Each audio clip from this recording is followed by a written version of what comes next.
Lorsque pour la première fois je me suis intéressé à l'histoire de l'Afrique, je ne cherchais nullement à aboutir à une civilisation grandiose.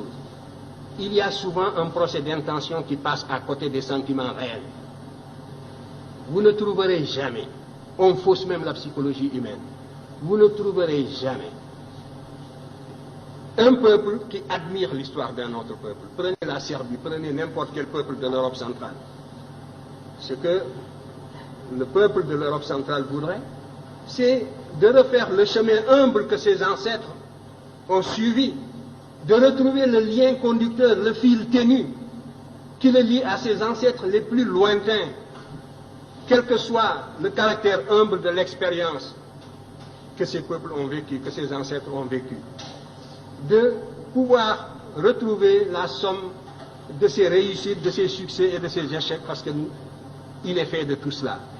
De la même façon, ce qui m'intéressait, c'était de remonter l'Afrique.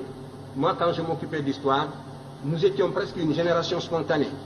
On nous disait que le nègre de grande taille n'était pas un indigène de l'Afrique. C'était les théories, justement, de Rivet qui étaient en vigueur. L'Afrique était peuplée à partir de l'Océanie. Donc, le noir que vous êtes et moi, nous sommes des occupants. Nous sommes des étrangers qui sommes venus sur un sol qui nous est étranger. Les seuls habitants de ce pays, c'était les pygmées.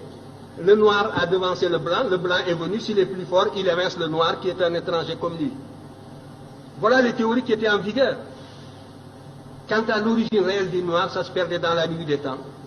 Et notre histoire était enseignée avec des dates qui apparaissaient comme des contes d'épiciers.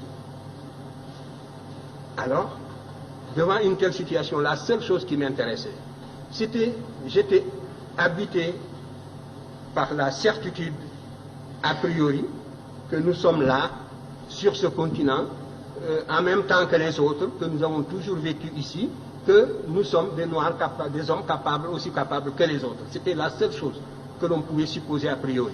Et ce qui m'intéressait, c'était donc de retrouver ce chemin humble qui me conduirait à nos ancêtres les plus lointains. Et quand je suis tombé sur l'Égypte, mes camarades le savent de ma génération, j'étais gêné, ça ne m'intéressait absolument pas de tomber sur l'Égypte, pour ce que je cherchais. Si le fil conducteur, c'est la continuité, c'est la restauration de la conscience historique qui m'intéressait. C'est cette conscience historique qui est le ciment, qui réunit les individus d'un peuple, qui fait qu'un peuple n'est pas une population, un agrégat d'individus sans lien. C'est ce sentiment historique seulement que je voulais restituer, restaurer. Et je ne peux pas non plus, en aboutissant à l'Égypte, falsifier l'histoire par complaisance, pour être dans le vraisemblable du moment.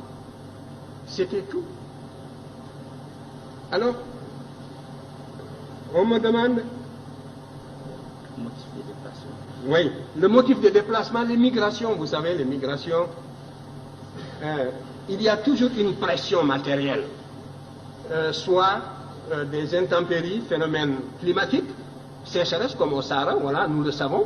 J'ai identifié plusieurs voies de migration. Le Sahara, à partir de moins 7000, j'ai établi des datations au C14, qui nous donnent un Sahara qui commence à se désertifier vers moins 7000, même, j'ai trouvé même des dates de moins 8000. Donc, à partir de là, le Sahara se désertifie. Les populations qui étaient plus au nord sont montées vers l'Afrique du Nord.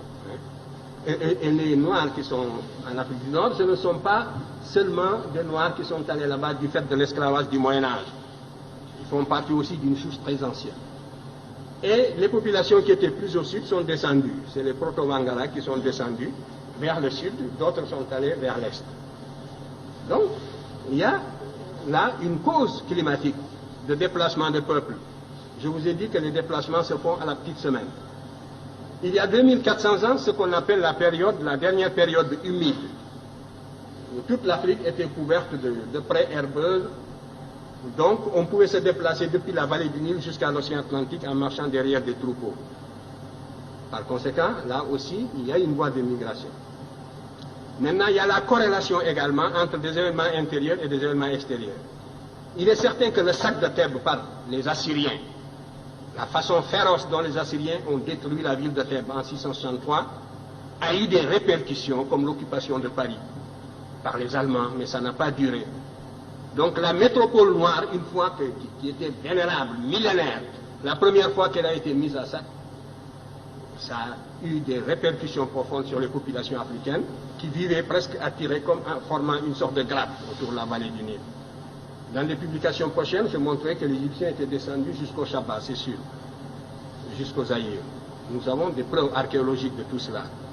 Nous avons des preuves archéologiques qui sont venues ici, des preuves relevant de la linguistique, d'autres faits qui sont venus justement jusqu'à la boucle du Niger. Ça concerne la première question sur laquelle je dirai un mot. Et tout cela, donc, des motifs climatiques, une pression extérieure, la victoire, la perte de la souveraineté nationale de l'Égypte a fait que les populations africaines se sont relâchées et se sont repliées sur elles-mêmes à l'intérieur pour former des royaumes à l'intérieur. Alors que jusque-là, l'Égypte était la grande métropole, un peu comme les Germains qui étaient de l'autre côté de la rive du Danube par rapport à la civilisation, au foyer romain.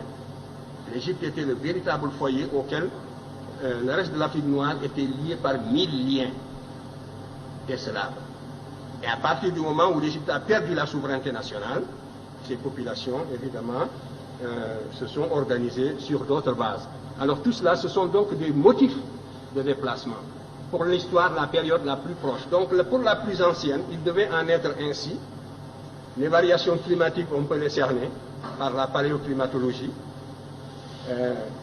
Ça peut être aussi dû au fait que le manque de nourriture, la pression sélective, tout cela, ce sont autant de facteurs qui jouent pour expliquer le déplacement. En tout cas, vous pouvez remonter, vous, en ce qui vous concerne, jusqu'aux racines de la philosophie africaine. Je vous invite à étudier la cosmogonie héliopolitaine. Je l'ai décrite d'ailleurs brièvement dans Civilisation ou Barbarie. Vous y trouverez les prémices. Vous commencerez à vous faire une idée de la consistance de la pensée de vos ancêtres de la vallée du Nil, qui étaient noirs comme vous, ici. Si c'était cela, si ce n'était pas cela des arguments, c'est la preuve que, vous voyez, on a presque le cerveau vidé et les arguments d'une certaine source ne se fixent plus. C'est ça l'aliénation. Parce que vous demandez, que valent donc ces arguments-là? Est-ce que j'ai inventé les projections que je vous ai faites, que vous pouvez retrouver dans la vallée du Nil, où vous trouverez justement cette civilisation qui est discutée, ces agents qui se sont représentés plus noirs que vous-même. Mais déjà, vous avez des œillères de l'éducation colonialiste et vous ne pouvez plus voir cette réalité palpable. C'est ça la cécité intellectuelle. Vous comprenez? Où est la raison dans cette éducation? Où est la raison? Où est le développement du sens critique dans cette éducation? Voilà le danger contre lequel nous devons vous prémunir. Il faut que votre cerveau fonctionne. Je disais encore hier et je le répéterai demain, que ce que nous voulons, ce que nous visons dans votre éducation, c'est de réveiller justement le bâtisseur de nations qui dort en chacun de vous. C'est de réveiller le créateur qui dort en chacun de vous.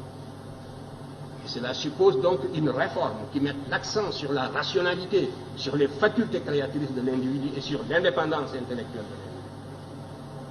Voilà le but que vise mon enseignement en tout cas. Et si je ne l'atteins pas, c'est bien. Les moyens de prouver, ce sont les moyens scientifiques. La critique scientifique, n'est-ce pas, c'est une méthode. Moi, j'ai utilisé tout l'arsenal des méthodes d'investigation et des méthodes de preuve. J'ai esquissé même des méthodes nouvelles pour l'histoire africaine. Que justement, les maîtres que vous citez, je vous parlais des maîtres occidentaux, n'est-ce pas, que vous citez, utilisent largement. Parce que le paradoxe, c'est que tout cela dont vous parlez, ils sont coincés aujourd'hui. Parce qu'il n'y a que cette voie pour renouveler la science historique, et c'est moi qui vous le dis. Et ils sont coincés dans leur propre développement idéologique, et ils ne savent plus comment se dégager de la position inconfortable où ils se trouvent intellectuellement. Ils sont confinés dans des positions idéologiques indéfendables. Et il vous suffirait de fournir un peu d'effort, d'acquérir la connaissance directe pour les dépasser. C'est moi qui vous le dis. Alors, ils voudraient bien sortir de cette position pour récupérer cette littérature. Mais, sans nous citer, bien sûr, mais tout cela est extrêmement difficile. Et la cause est entendue depuis longtemps. C'est de cela que je voulais vous parler. Vous dites que aussi longtemps qu'on ne reconnaîtra pas, mais on reconnaît déjà. Et maintenant, c'est la conspiration du silence. On n'attaque plus parce qu'on n'a plus d'arguments pour attaquer. Et ce n'est pas le désir qui leur manque, vous le savez bien. Ils nous auraient sciés, ils nous auraient foudroyés s'ils pouvaient déceler la moindre incohérence depuis le temps. Mais maintenant, c'est le silence, c'est la conspiration du silence, c'est la médisance dans les salons, c'est les apartés avec les étudiants. Donc voilà, à 3 reprises, l'Afrique apporte les éléments de la civilisation au monde, et ces éléments diffusent dans le monde, et pourtant l'Afrique continue toujours, passe toujours pour un continent fruste qui n'aurait rien apporté aux autres. De restaurer cette conscience historique continentale africaine, de l'intégrer dans l'enseignement, c'est un facteur de cohésion, mettre l'ensemble des peuples africains à l'abri de toutes les formes d'agression culturelle. C'est le seul intérêt que présente une question comme celle-là, et c'est à une œuvre d'intégration de ce genre